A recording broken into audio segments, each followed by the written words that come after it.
Hello, my name is Reid. I'm the editor and publisher of the EdisonReport, which is delighted to co-sponsor the National Lighting Bureau's annual Lighting Forum. We're here at the studios of the forum's other co-sponsor, the International Brotherhood of Electrical Workers, where I am moderating 6 panel discussions. This panel is titled TM30 Now. Our panelists are Mark Lien of the Illuminating Engineering Society, Randy Burkett of Randy Burkett Lighting Design, and Greg Yeutter with LuxTech. Gentlemen, welcome. Randy, as a lighting designer, what aspects of TM30 are most important to you and your clients? Well, I think since TM30 was released, much of what we've needed to do is begin to educate our clients about how we can use this in our specification process and our design. I think was an initial, and even to this day, feeling that it's too complicated. I can't even understand CRI, for that matter. But we try to simplify it. Most of our clients are either other design professionals, architects, interior designers, and so forth, or clients who may work on those kinds of projects as part of an overall team.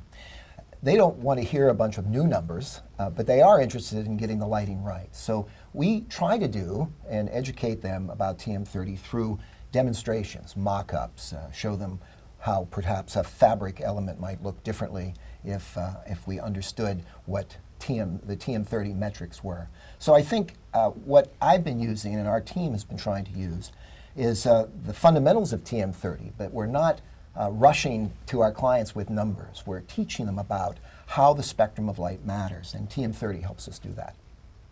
Greg, are your customers asking for TM30 information yet? Mostly no. We find that as a technology development company in the lighting industry that we're actually pushing most of these new ideas to our customers. A lot of our customers were hesitant even to move from 80 CRI to 90 CRI, and we've started by just pushing them over to simplify our supply chain and increase the value of 90 CRI, but also set them up for future successes with technologies and ideas like TM30. As a component supplier, do you anticipate that your TM30 numbers will be affected by the finished luminaire design, such as optics? Yes. Okay. But we do want to provide a guideline to our customers to have a starting point, to get an idea, is this oversaturated, undersaturated? Is the fidelity metric high? Is it low? So that they know roughly going in what their light output of the fixture is going to look like coming out. Okay. Randy, you've got some slides. Yes, Randy, I'd like to use these to help demonstrate maybe the point we made earlier about how we can use the fundamentals of TM30 to educate our clients and, frankly, others. The first slide is a photograph of a project that's actually one of ours that we completed several years ago that used an LED source. And this is the lobby of a restaurant, and you can see the colors that are present in the scene, in the field of view. And this is what actually, this is professionally shot photograph, and this is what you would see if you went there this very day. Slide number 2 is the same CRI source that has been photographically manipulated, but with a desaturated element of red. So the color rendering index is virtually identical to what we installed in the actual project. However, the rendering of the visual scene is very different, as you can see, desaturated in the red portion of the spectrum. Slide number 3, quite the opposite. We still have an 80 CRI shown on screen. However, the red portion of the spectrum has been manipulated, again, photographically, but we can do this in the actual setting if we have the proper tools. In this case, you can see the red elements within the wall are almost jumping right off the wall. It's very rich. And if anything, we're exaggerating reality here. And is that right for this space, or isn't it? Is it overly exaggerated? Those are the kinds of conversations we want to have with our clients. Now, if you look at the 4th slide here, you'll notice we have those same 3 images atop the slide, and you'll see the facts, if you will, along the bottom. You see the original was actually a CRI of 95, and the fidelity index, the new fidelity index of the IES, RF, that we used in TM30 is 93, and the gamut area is 100. Now compare that, if you will, to the other two. You see the CRIs have gone down, and in the first slide, the middle image, excuse me, the desaturated image, you can see the gamut area has now been reduced, and in fact, it was reduced in the area of red, and you can see the very different image. And then finally, the red enhanced, where we now have a gamut of 110, once again, with roughly an 80 CRI and a 78 fidelity metric. That now the gamut is 110, and it has been exaggerated, if you will, in the reds. The final slide, the fifth slide, I think is probably the most important slide to me as a designer. It indicates the curve, or the vector, the change in saturation that occurs with the spectrum as we go from the original design, which is the 95 CRI LED source. The desaturated, you can see in the red portion of the spectrum, the reduction in reds. And finally, the red enhanced, where we're actually increasing the amount of red content in the scene. So by looking at these 5 simple slides, you can see how we can use spectrum to not only predict color, but perhaps describe the kinds of colors we want in space. Greg, do you have any concerns publishing RF and RG numbers, knowing that they're likely to change in a year or so? We have heard about that, but we're not really concerned about it for a few reasons. Number one is that we think that putting that information out there helps condition our customers and the general market that we actually care about TM30. We care about driving the development of this technology. But at the same time, the LED life cycle is only about 18 months. So by the time we get there and people are more familiar with TM30, we will probably be on another LED that we'll have to publish new numbers for anyway. Mark, what's your opinion on TM30 overall? Well, I have a built-in bias coming from and working for the Illuminating Engineering Society that developed TM30. I don't share all of the enthusiasm that Randy has, only because I'm a bit cautious. At the IES, we were very happy to put this technical memorandum out and to create a process, albeit a more complex process, but that's the nature of industries as they evolve, right? But we were very happy to put this out to create a process for the industry to evaluate and to improve and give us feedback on. And that's what the technical memorandum is set to do. As opposed to a recommended practice. As opposed to a recommended practice, an actual American national standard, if you will, which we're the standard development organization for lighting. It's been very successful. Randy was on the color task force developing this. He understands it very well. And I can see where his enthusiasm comes from. We were happy to get this out. We led the world in having this process available to better describe and predict colors from our sources. But if the industry takes this to the next step and treats it as a standard, that's where I have to temper my enthusiasm. If it gets written, for example, into an energy code, then that code will exist for 3 years before it's modified. Right. And TM30 is not the final standard. It will be changed. At this point, it can easily be described in 2 parts, a fidelity metric and a gamut or saturation metric. The fidelity metric, we have near agreement with the CIE. So that would be our international counterpart, so that we can move forward and create a standard for fidelity that would be more descriptive than CRI, which we've had for 50 years and it's an incomplete metric. No doubt. Right? So gamut is going to be a little tougher. And the TC... Why? Why is it tougher? Because the CIE doesn't agree? Well, yes, and we haven't had a gamut metric. We've had a fidelity metric with CRI, like I said, since 1964, and we knew that it wasn't a complete metric from the start. And it also doesn't describe consumer preferences or personal preferences. Saturation has more of an impact on preferences, but we didn't have, other than mocking something up, we really didn't have a way to predict that. So now with TM30 we have it. My caution is just that people don't assume TM30 is the final standard, because the final standard will be developed from TM30 and tweaked to some degree, and then it'll become an American national standard. The IES will write it as an ANSI standard in conjunction, and this is our hope, with the CIE, so that it becomes a global metric as CRI was. And where are we in that process? CIE's 224 is published, and it is their version of the fidelity aspect of TM30. Small differences are there, and the IES is reconciling those right now. So we're moving forward with the fidelity metric. The gamut, I'm going to guess maybe another year, and Randy may have some insight on that as well, before we see TC91 weigh in with the saturation. So another year for the gamut, but when do you think there will be an ANSI specification? I would say that it would be a year beyond that, probably at minimum, due to the ANSI process.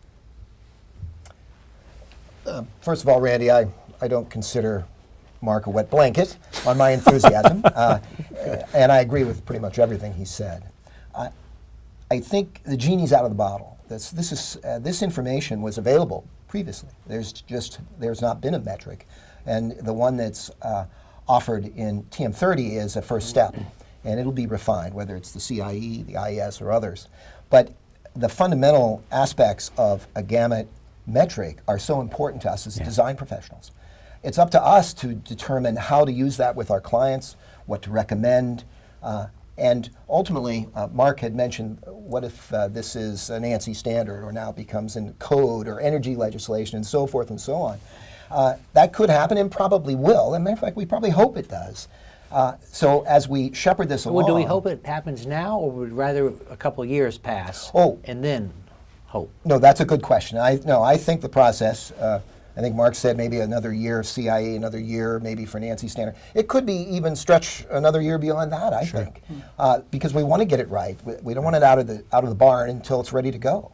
And but having said that, being able to see a designer, for example, that we've worked with, and show a demonstration of what being able to control that can do to an environment, we get, oh wow.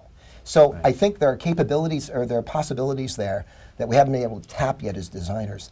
And that's why I think as we continue to move forward and refine and make things, make this metrics on sound footing, that we're going to have ways of specifying color that we've never had before. Great. I share the others' enthusiasm over TM30 and the continual development that's going to happen, even though some of it is going to change. I think the challenge is it's not the only tool that's needed for people to more generally understand color. Randy's done a great job at introducing the concepts to his customers and getting them familiar with how you can change fidelity, gamut, saturation. But maybe there's something else that we need that makes it simpler for people to understand. I would agree. Now, I participated in a webinar in September, I believe, and one of the slides showed maybe 15 luminaire manufacturers were participating. What's your thought on that? Should more of them be participating now? And how do you get them to do it? Yes, that's a good question, Randy. We are encouraging the manufacturers with which we deal to provide that information. Some of them we have to say, well, you really already have it. You're just not producing the numbers. If they have a spectral distribution curve, in essence, they have it, correct? That is correct.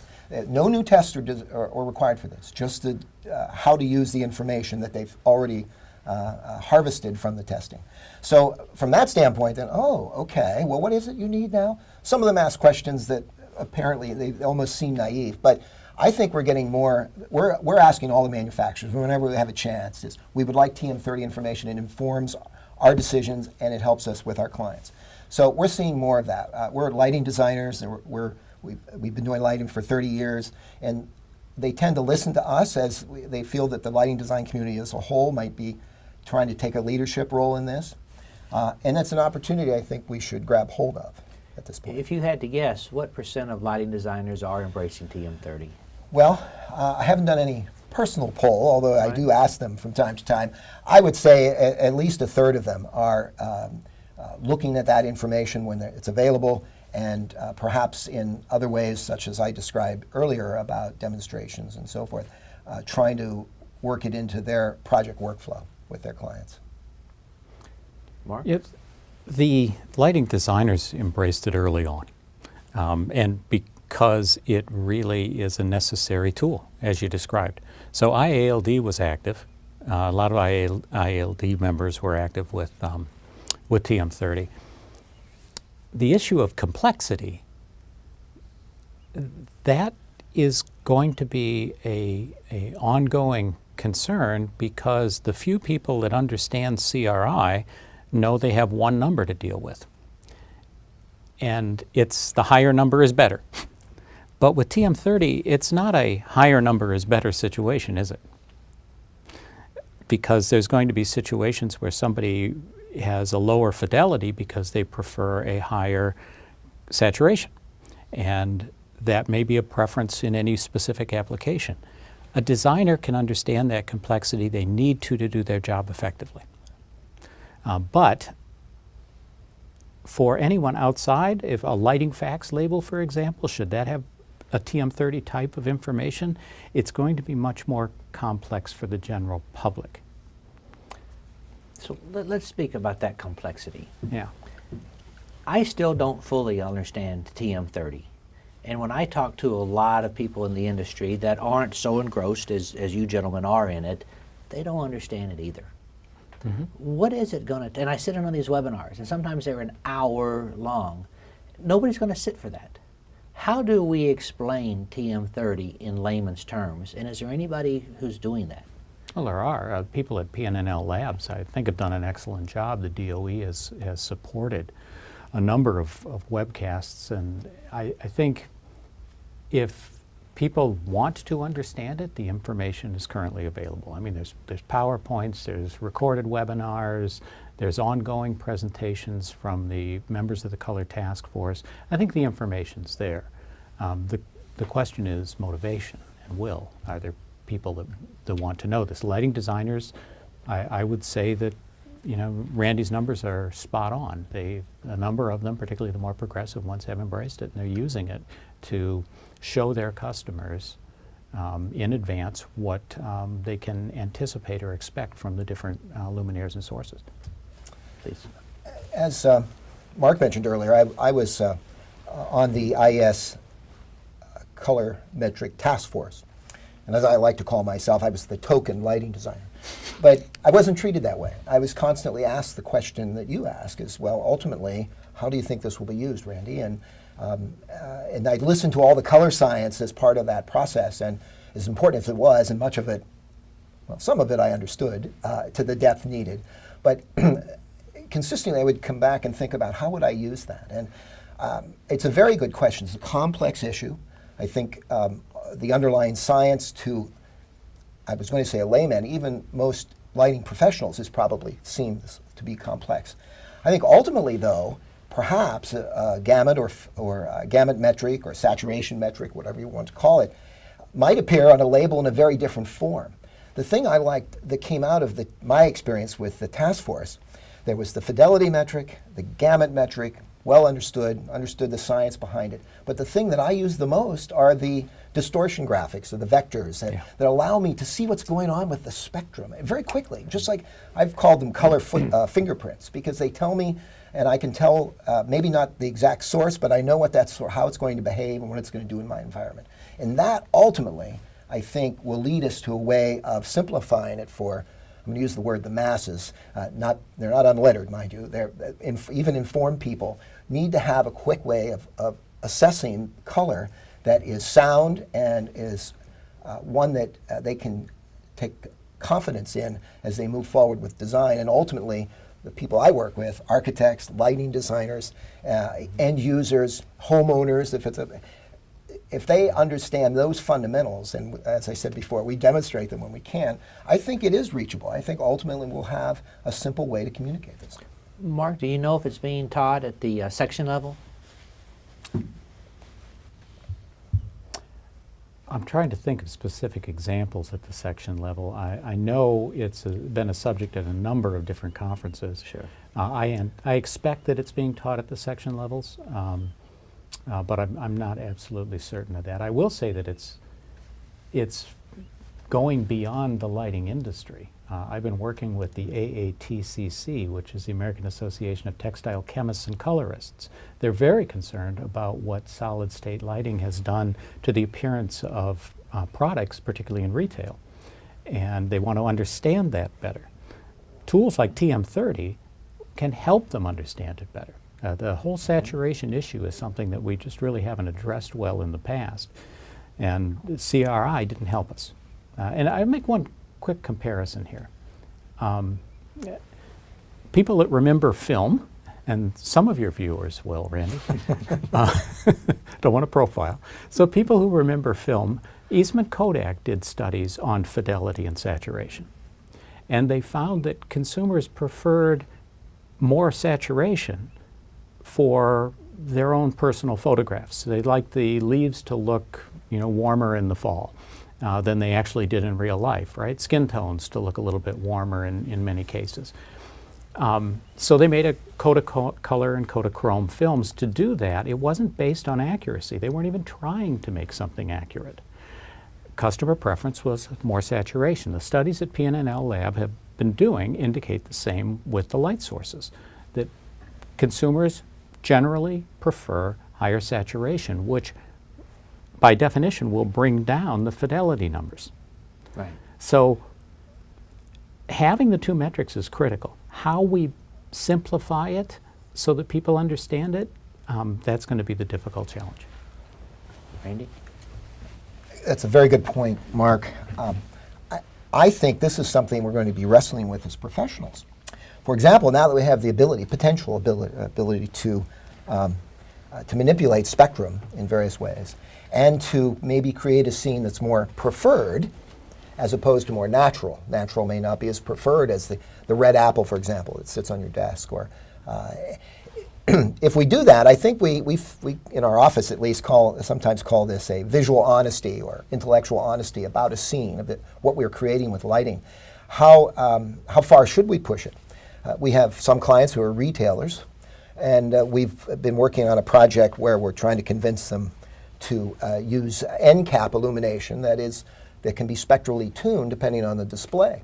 So if a major corporation who come in and typically do those displays, if they had a preset that was for their crackers, for example, and their cracker box, they could hit that for the multi-channel light source on the track head, and they could create these elements that just jump off the shelf almost into your cart.